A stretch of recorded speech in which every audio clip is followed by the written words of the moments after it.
I don't know, Joel. It's never too early to start going spicy. Yeah, Uh-huh. 100%. 100%. Whatever you say, Ben. Welcome to Practical Shooting After Dark. Exactly right. And we're here to talk about shooting. On deck tonight, we have Mr. Hopkins Hi. and Mr. Park. Hello. Well, guys, you know the deal. Everybody comes here with a topic, something to talk about, that sort of thing. But you know what? I think today I'm pretty sure that Hopkins is going to want to talk about low cap nationals. Yep. So it makes sense to put you up first so you can tell us all about it. Yeah, so low cap nationals held in Talladega, Alabama. They had the two s- least two least performing divisions and one of the most powerful divisions that they've wrecked. And then single stack also. Wow. Okay. Is that spicy enough to start? All right. No. Got my attention, I guess. All right, perfect. So, uh, what should I start with? Should I start with the good things or the bad things? Start with the good. Well, it's interesting you group it that way. Why don't you tell me about the range? Because a lot of people are gaga over that range. I have to be honest, I don't really know why. I'm actually wondering why also at this point. So, Talladega, Alabama, CMP marksmanship range or whatever it is. So before you can do anything on the range, you have to sit through a safety video where they explain how to get qualified on the 100-yard range and then the 300-yard range, then the 600-yard range, and then they tell you about the PPC range and then the like the 50-yard pistol line. And then they go over the safety rules. Yeah, so you have to sit through that video and then you get a safety card. Well, you were going to all those bays while you were there, though. Those ranges, right, Matt? I don't even know where they are. Oh, okay. But we had to sit through them and watch everything. One quick question. Was that your first time being to that range? Yes, it was. Okay. Okay. Sorry, I didn't mean to interrupt. Oh, so that safety card is good for 1 year. So if you were at low cap and did it, you keep your card. You can reuse it at the next high cap match if you go to that. But if low cap is a year away, like you got to sit through it again and listen to it again. They have a very nice clubhouse. It's good for like a clubhouse or small group meetings. It's not good for award ceremony. We can get to that later, right? And all the issues that presented. Well, sure. I mean, they have action pistol bays. They have 15 pistol bays. So some people might ask, how are they going to have a 20-stage match on 15 pistol bays? Well, let me tell you, they doubled up 6 bays. That was the only way they could get all the stages on those bays. So obviously everybody knows what happens when you double up bays. You get backups, right? Yeah, tell me about match flow. Every double bay had a backup. Don't they usually put short, simple stages in the double bays? Yeah, but 2 of them don't make up for 1 large field. No, they don't. And it was like box to box type stuff from what I kind of saw. Yeah, it was either box to box, a stand and shoot, or very small movement with like 12 round stages or 20 round stages or something like that. They had 2 new classifiers out there. One had like a 14 hit factor in production that won it or something ridiculous like that. Reload 8 one? Yep, that's the one everybody posted the video on. Yeah, is that actually going to be a classifier though? Yeah, that's what Jake said, yeah. Oh, goody. Highly tested skill there. Well, it's very interesting test of skills. It is, yeah. Yeah, okay.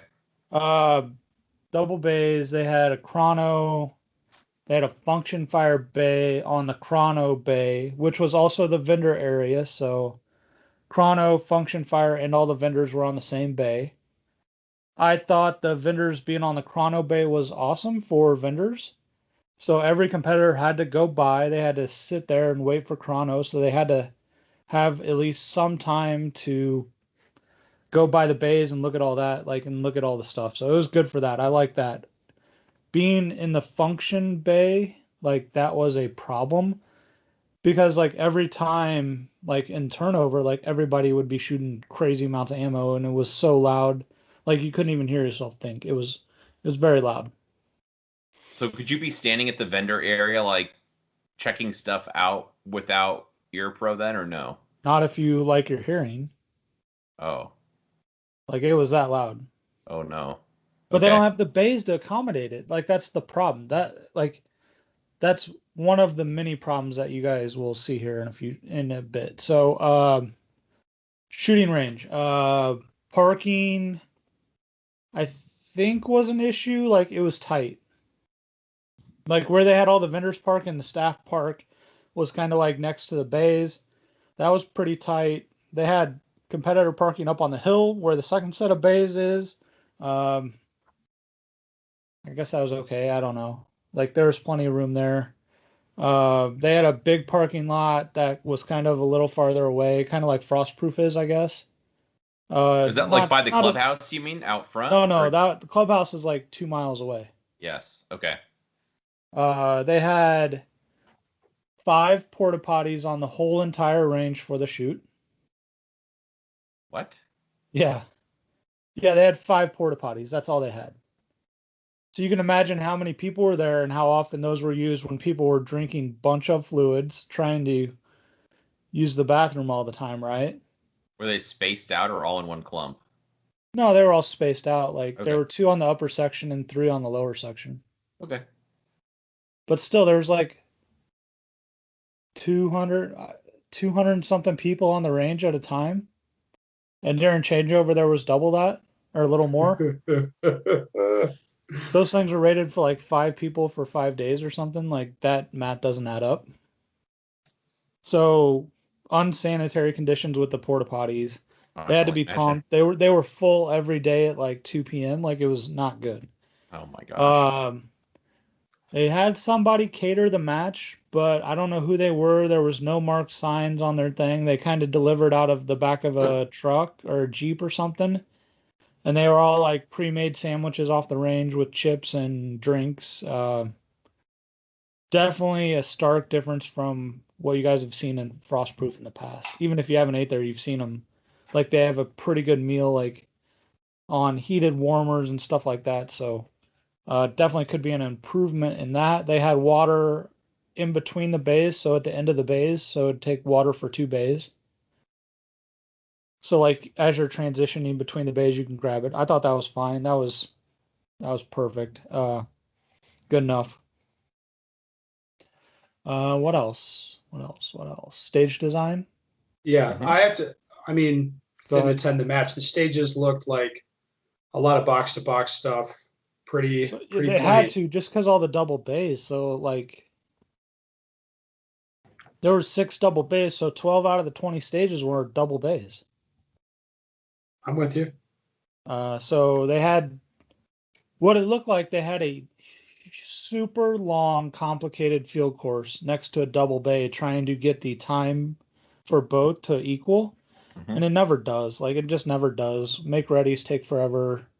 Different how depending on how they run the stage and how they start people all is different. Um, it was difficult match for Iron. Like I don't know. I'm not used to shooting iron sights. It was stupid that I went there and did that. Like, but we're not going to talk about that. Like it was dumb. I didn't perform very well at all. Going from shooting a dot for like a year and a half to shooting irons with no practice didn't work out real well. What's next? Talladega, like they have a bunch of hotels around there. Looks like there's tons of Airbnbs around 25 minutes away, 30 minutes away. So everything's closer than Frostproof. There's 2 basically suburbs around there that have all the hotel chains, all the food chains, either direction. So no issues there. Mhm. We stayed a Before, pretty. Go ahead. did they announce where Production Nationals is going to be next year yet? They did not. They have not announced anything for 22 yet. Because I thought normally when like this year's match was over, they announced it for the following year. Maybe they're putting it in the fall. Who knows? Oh, okay. Yeah, Off no, topic. I no apologize. announcements for next year yet. Okay. I guess award ceremony then, right? Mm-hmm. Sure. So award ceremony, we're in the clubhouse. If you guys have seen on the live video, it looks like it's a really nice back deck. Mhm. And that is great. There's tons of room for the actual stage and where the awards are given out. There's 4 picnic tables for 400 competitor match. Sounds reasonable. 100 people to a picnic table. Yeah, it's fine, right? Okay. Sounds Sure, all right. that worked out well. Yeah, it worked out perfect. Oh, and then it was raining also, so they tried to have the awards outside. And the only cover was like an awning next to the building. So those 400 people that weren't on the table at the Holy picnic shit. tables with cover, they were all huddled like right next to the building. I'm sorry, Matt. I'm not laughing at you, I swear. It's fine. It is what it is, right? Yeah. Well, Matt, I wasn't there, but I've seen some pretty full send stuff talking about the food situation for the banquet For or the award something. ceremony. Oh yeah. They ran out of food with like at least 50 people in line. And the way they remedied that, they brought out a plate of cold broccoli with ranch sauce. They bought one sheet cake. So someone basically explained it like, so they went to Costco or Sam's Club and bought all the stuff that you could warm up, and they basically didn't buy enough to provide food for everybody. Did they not think people would be there for the award? I guess it's too tough to speculate. If they didn't think people I would have go to no it, idea or what they were thinking, but it was not very well prepared, so they need to do better at that on the next one. I saw a lot of stuff about that online. People were not super Well- happy. It appeared. Well, guys, you saw how much food we were eating after every day on the range when you were at my place. Right. Oh yeah. Uh-huh. My God. That was quite excellent. Yeah. Anyway, And so, oh yeah, this is the kicker I loved. At 6:03, they're like, final scores went up. Food will start at 6:30. They never said at any time before that, so they gave you a 27-minute warning. And then they're like, award ceremony will start at 7. And that's the first communication they had about the award ceremony or the food, any of that stuff. Like they had like no communication prior to that. Jesus Christ. Yeah. So people were generally very happy with this match. I don't think so. The talk of like day 2 and 3 was, I guess, Foley got in an argument with a member and Oh, made awesome. himself look like a really, really, really professional president for the org. That's I good. have heard some talk of that. That Yeah. might That- be well, a little that's never- sarcastic about the That's never happened professionalism. before, you know. I mean, I guess not this year. It hasn't. Do you anticipate some more details about that situation hitting the internet, Matt? I do believe there will be some more that comes out about this, so stay tuned. Okay, good. So the next set of nationals, whatever those are, high cap or whatever they're called. No, Later they this have year two will gun. be- They have 2-gun nationals next. Oh, well, sorry. The other pistol nationals are going to be at the same range, Talladega, right? Yeah, they're And then not- will it be back next year also, or is the location not even decided for next year? I don't know about that. I would. Okay. I don't know. I haven't heard. I'm sure they signed some long-term contract though. No, I hadn't seen anything about it, so I didn't even know what the vision was. No, I haven't either. I don't know what they're actually planning on doing. Well, what's your gut tell you, Matt? I for sure see they'll be back there. Why do you think that? Well, I've heard they charge less than Frostproof does, so that's Well- probably a pretty good indicator. Yeah, that would be how those decisions get made. So, all right. Well, thank you for the update there, Matt. Anyway, Sure. let's move on. Let's talk about Training Group Summit, which shouldn't really be just my topic. We're all there. I mean, this is what you wanted to talk about, right, Joel? Indeed, it was. Well, I mean, where do we even start with this? Let's pretend most people probably don't even know what it is or what we did. So, Yeah, set up how you do it and all that. Like, how do you get to it, or what? well, it what we is. wanted to do was have like an event, some sort of an event, not really like a for-profit paid class type of thing, but just an event, a get-together for training group members, where we'd have some instructors and then training group members and kind of mix them up together in some sort of a collaborative training event. And that's what we tried last year. And based on the feedback we got from that, we changed it up this year. So this year we had 11 instructors for four, I guess it was four squads of people in classes. And they just kind of took 2-hour classes in rotation and got to take everyone's class. And I thought it was pretty interesting. Ben, to clarify, last year we had so many people and not enough instructors, so not everyone got to take every instructor's training block, their 2-hour block. So we videoed most of them, put them on training group. This year we did the same thing. We got, I think, pretty much all of them videoed, and they'll be on training group in the near future.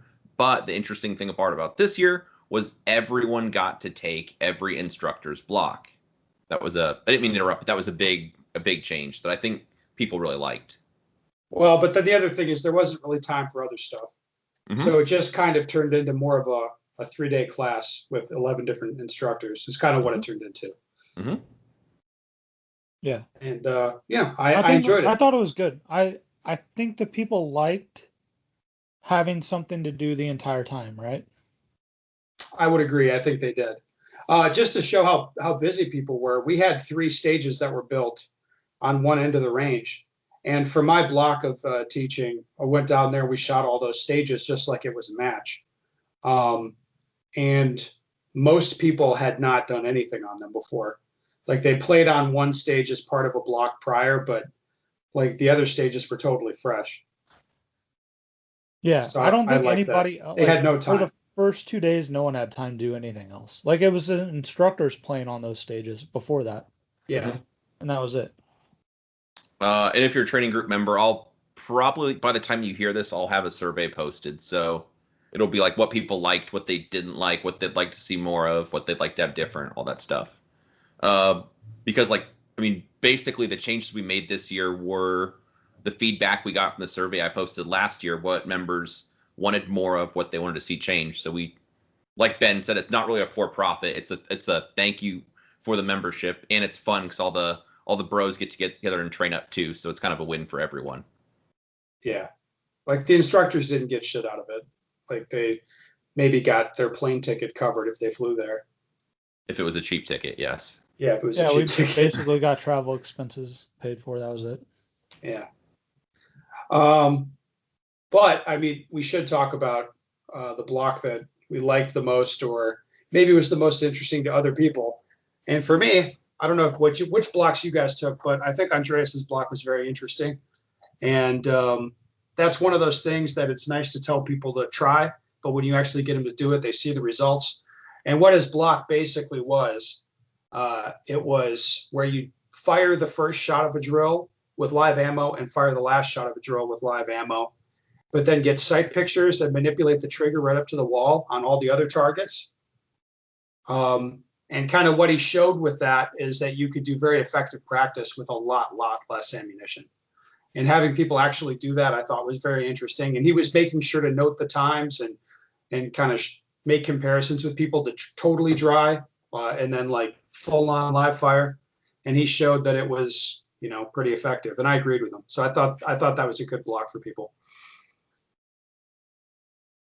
I like that a lot. I'm looking forward to watching the video because I did not get to attend that. Which block did you take that you really liked, Joel? Probably Mason's was really one of my favorite. I've dropped a couple clips of his, or I dropped one clip at least of his on social media. It was outstanding. So it was really good about kind of leveraging your abilities and being realistic about what could happen.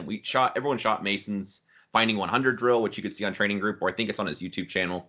But it's really good because he's giving you a lot of data. And what I felt like one of the ways to summarize it was, what do the results look like when you lay back a bit and shoot a conservative run? What do the results look like when you shoot at match pace? And what do the results look like when you push? And what are the actual differences? Are they noticeable? Are they close? How much when the difficulty spike when you decide to push? What do things look like? When do things fall apart? What would you do in a match? I think that's pretty interesting. A lot of people could draw conclusions from how they want to behave in a match from, how they performed on those drills. So did you notice that when doing that Finding 100 drill, that, well, I'd say most drills you do, people fall into pretty specific patterns Mhm. for like issues you see or whatever. But on that Finding 100 drill, I don't really feel like it's that way. Does that make sense? How so? Tell me more. Like some people's, I mean, you'll see some people have a perception that their 90% is way slower than their 100%, and the times are really tight. Or you'll have people that it's like the reverse of that. Yes. Or you'll have other people that when they slow down to 80%, they don't slow down at all from their 90. I mean, you see a lot of weird shit happening in the times. Yes.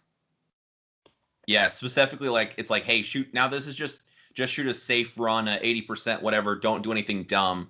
And yeah, I mean, in some cases the time's even faster than their match pace, or it looks the same, or it's the same with worse hits, or it's slightly slower with way better hits. I mean, like anything can happen. And I more think, go ahead. I think it's just showing you how people's perception really plays tricks on them. Mm-hmm. I think it's also one of the drills where you have to get good at doing the drill before it's actually effective. So you have to actually learn to do that and shoot at 80, 90, 100, right? And you I have to agree. do that a couple times before you actually, I think that drill can be effective. But it was very good to get the explanation from Mason and like do a shortened version of it so we could work everybody through it. And like they can take that, what they learned in the class, and apply that when they get back home. I think that was the best part of it. And one part that Mason like reiterated that was very, very critical is before you do the run, you have to call what it's going to be. So you don't just like crack off a magazine, full of ammo at the target. It's like, oh, I think that was a full send run. It's like, no. Before you even get the buzzer, you decide how you are going to shoot this and what your thought process is, what you're trying to accomplish.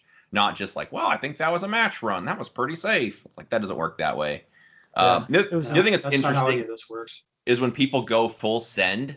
In some cases, there was very minimal time difference, but I mean the hits go straight in the garbage. I saw a little bit, so it's kind of just interesting, like what Ben said, just kind of observing how people behave, what they learn.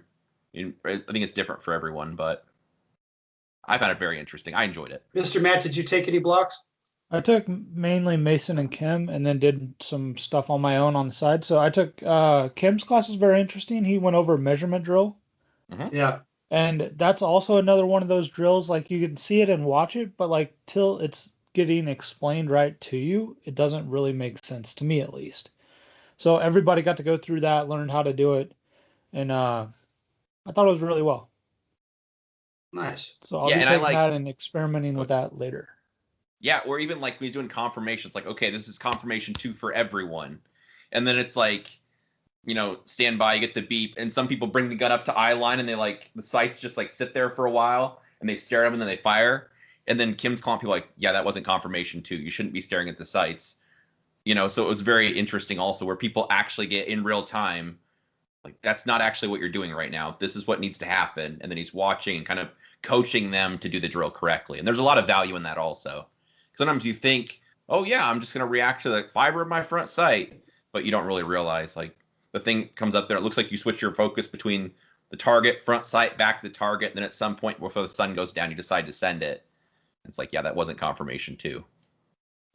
So I think there's a lot of value with having. It was really good in Kim's class. He was very specific. Like if someone had a question about grip or something, he steered them to something else, and he kept on topic really well too. So. That's like, good. Someone with a grip or trigger control issue, like that could derail something for 2 hours. And his session was jam-packed with info. Like always, right? As they always are, which is nice to have it on video. Yeah. You don't call him the professor for no reason. He is the professor. All right, guys, let's take a question, huh? Sound good? Sounds amazing. Yep. This one's pretty good. We often hear advice on stage plans and risk versus reward. What specifically do each of you do to explicitly quantify that and how it plays into a stage plan? Things like taking longer, difficult shot versus moving to a different spot for an easier shot, or standing and shooting more targets versus shooting some on the move. So once again, stage plans, risk and reward, and how to we explicitly quantify it and how it plays into a plan. Oh boy. I mean, this is deep, right? I think a lot of it comes down to how like you end up feeling like how you can do it. Like it's kind of like a gut feel, but not, right? Well, you're giving the answer that I was going to give. Mm-hmm. You do not explicitly quantify it then, do you? Yeah, there's no way. You can't say like, well, if this target's 11 yards, you can do it on the move, but if it's 12, you can't. Like, you're not up there measuring all the targets. It's like a gut feeling based on previous experience that you've done something in the past that looks close to that or is that you know how well that worked out. Right, because I don't really think it's mathematical risk versus reward. I don't think we really work that way. I don't even think people do that with moving targets. Like, when's the last time you actually were like, oh, this is a 7-hit factor, so I can skip that moving target, right? Can you even remember a time when you've done that? No. And I can't specifically remember the last time I did that. That's probably the number one thing people will talk about when they're talking about something like this, though, right? Yeah, I mean, people talk about, I don't really view, most decisions aren't really risk versus reward. It's like, hey, here's an opportunity to shoot on the move. Are you comfortable with it or not? You know what I mean? It's like, if you're not comfortable with it, shooting it that way anyway is probably not going to work out. Right. It's like, I don't know. I don't really think about it this way. Joel, do you have something different? You guys are talking sense. Yeah, to add to that, people always love the conversation. We've done it on podcasts before, you know, Ben, how would you decide to shoot this target on the move, or, you know, how to post up, something like that. But for the majority of people listening to this, there's probably a less than 1% or maybe 1% of people that should be making those choices. For most people, like, just don't do anything stupid. Seriously, like, just hit the targets. It doesn't matter. Hit the targets. If it's a 5 or a 6 like hit factor, if you can't hit the target or you're dragging off or you're shooting deltas, like, it doesn't matter. It's like you just have to hit the targets. It's like what Matt's saying, prior training and experience. I mean, for example, the last club match I shot, like, as I think back through it, there was no risk versus reward decision making at all that I can think of in 7 stages. Oh, wait, there was. At one point, I could have taken 10 rounds in one spot, but that would include 2 mini poppers, and it made no difference. So I shot 6 rounds instead and just rearranged the reloads. That was the only thing I did. And it wasn't really risk. It wasn't really a time thing. It was like making sure I don't run myself out of ammo thing. Mm-hmm. So, I mean, I don't really think about it this way in terms of risk versus reward. I don't either. Leveraging your skills would be one way I would think about it, where you see something, hey, I'm pretty strong at this. I want to, you know, if I'm going to roll through these targets, I'm not going to stop. I'm going to, you know, lean out, roll my shoulders, whatever. Like, that'd be cool if you're comfortable doing that stuff. But your position in a match shouldn't be like, well, I might beat Hopkins if I go full send on this, but I might end up in 5th place too. Like, I think the only risk versus reward that people would even think about would be like how many targets in between an activator, right? Or before an activated target actually gets shot. I mean, I guess a lot of the time that comes down to everybody's doing the same amount. Mm-hmm. The risk is like such a small percentage to gain compared to the time that you're going to save. Like, it doesn't make sense. Like, usually one target is all you'll take between a activator and a activating target. All right. Well, I don't think we have anything to add to that, really. Listeners, if you have a question you'd like the answer to, go to benstigger.com. Send us your questions. We'd love to hear from you. All right. And with that,